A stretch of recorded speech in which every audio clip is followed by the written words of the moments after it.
Hello and welcome to Sean White's Solar and Energy Storage Podcast. This week we will continue our interview, which is part 4 and the final part of our interview with Brian Hayden, who is co-founder of HeatSpring, the premier renewable energy online training platform where I teach all of my online classes.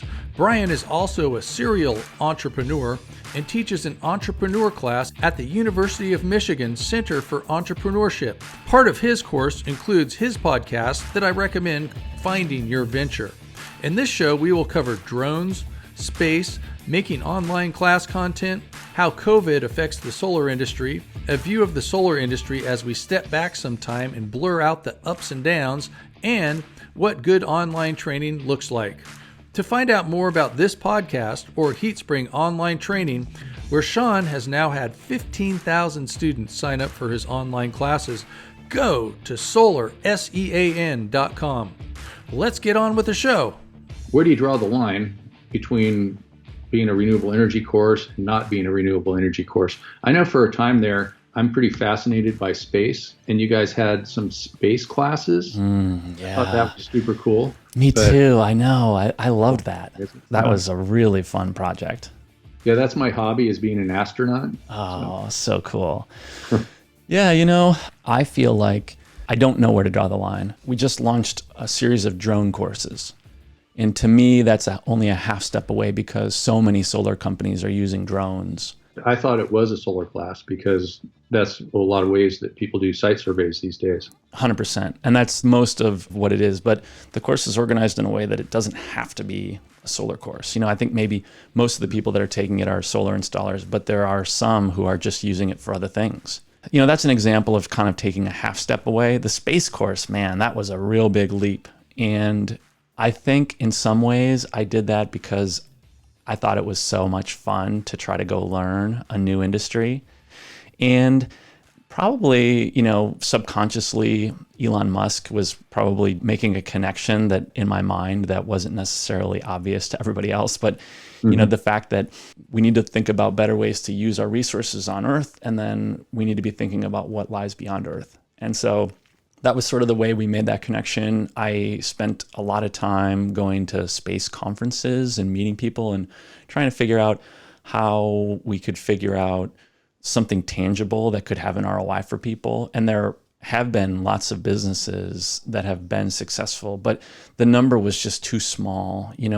There are so many solar companies that have been able to grow and make money, whereas the number of space companies has been relatively small so far. And I think that's why it didn't pick up steam and take off the way that solar has. And I hope that in the future, when we add new topics, which we're always open to new topics, most of the ideas come from people who just suggest them. And I think that there has to be a business case that there can be a lot of growth in the industry and that companies can go make a lot of money. Because if in the absence of that, just if you're casually interested, we're probably not the best place to go just learn something you're a little bit interested in. That might just be YouTube. Yeah, it's not like a business investment to take a space class if you just think space is cool.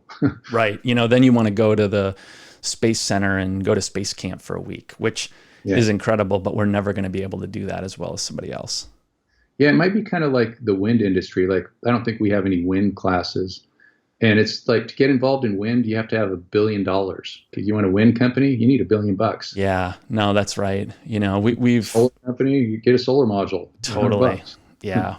We've dipped in and out of wind for a dozen years and never found a way to make it profitable for a small business.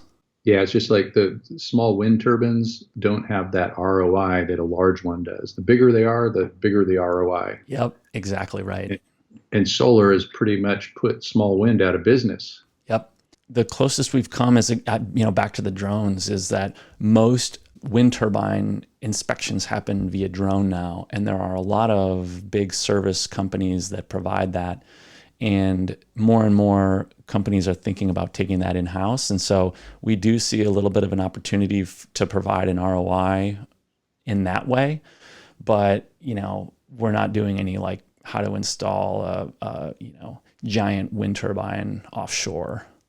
Oh, that's interesting. So you could maybe have a class on wind turbine third party inspecting or something like that. Yeah, that's a big focus in that drone course. Yeah, and I've actually been recording my podcast with the software that you guys turned me on to, which is Camtasia. I kind of get mad at Camtasia a lot, though. But what are the biggest hiccups with Camtasia? What would you fix about Camtasia? It crashes a lot. When you think about getting people to produce content to be consumed in a class or online, there's a lot of intimidating things about doing that for people. But I do think that there's tremendous value in learning to take what's in your head and the experiences that you have and then creating content out of that, whether it's shared on your company's social media page or inside of a class. So a lot of what I do is help coach, instructors on how to get over that sort of psychological hurdle of creating content that you feel okay about. And Camtasia has been a big help. I would definitely recommend that. There are a lot of options for screen capture, but Camtasia continues to be the one that we like the best. And then just buying a decent microphone, I think, is the other thing. Yeah, so I have the Blue Yeti here that you guys also turned me on to. Yeah. And you guys bought it for me, so thank you. And the Camtasia, thank you. Yeah, man. The other thing that I noticed with Camtasia is don't ever back it up with Dropbox, because somehow it loses stuff. Even though I have all the files on my hard drive, if you back it up with Dropbox, it loses stuff. So be careful of that.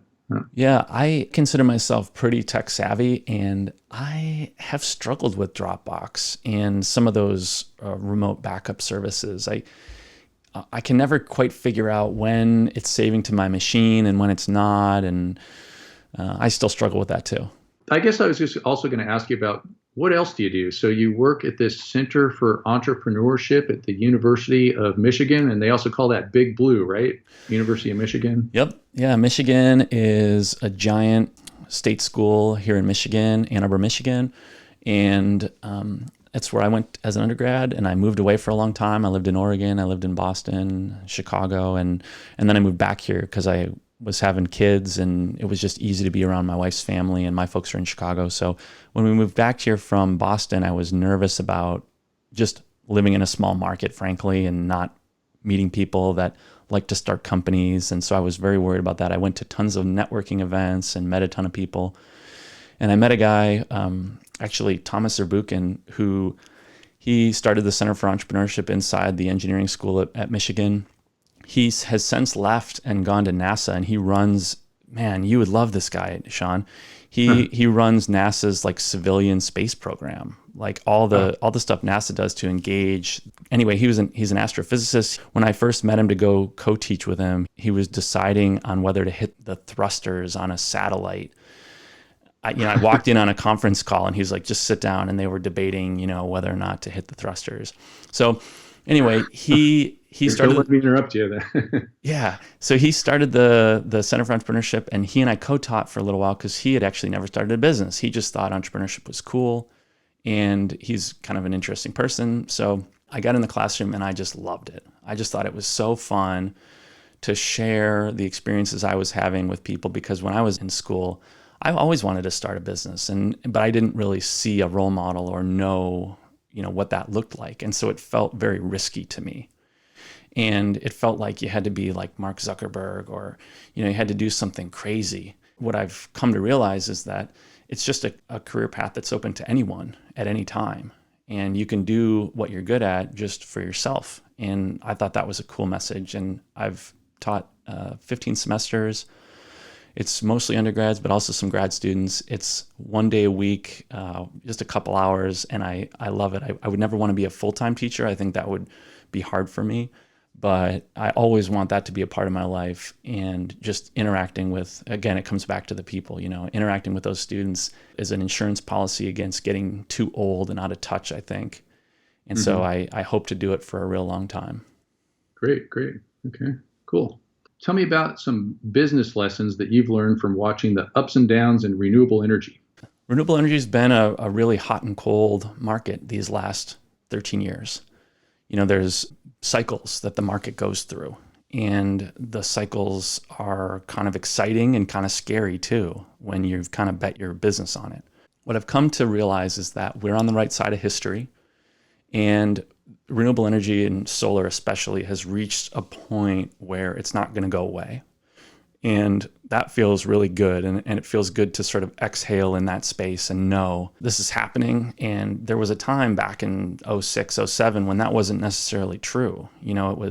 Felt a lot more tenuous. So I like to appreciate that. But then you also have to know that there's going to be booms and busts. When we first started, what I observed was that we and others were sort of like really wanting to charge hard, and you want to scale your business and you want to be a huge business. And that's exciting, but it can also really burn you out. And it can cause you to sort of react in ways that aren't necessarily useful for the long haul. I sound like a grizzled veteran at this point after not that many years, but after 13 years, I've seen maybe 3 cycles of boom and bust in renewable energy.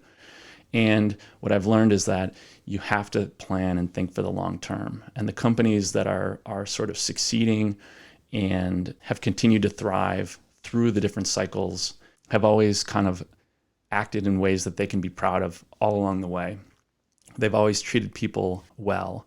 And it's still an industry of people and relationships. And so you want to invest in people and be kind and be supportive of others. And if you get overly competitive and grab too hard when times are good, then you don't have any friends when things turn south for the industry and it gets tough.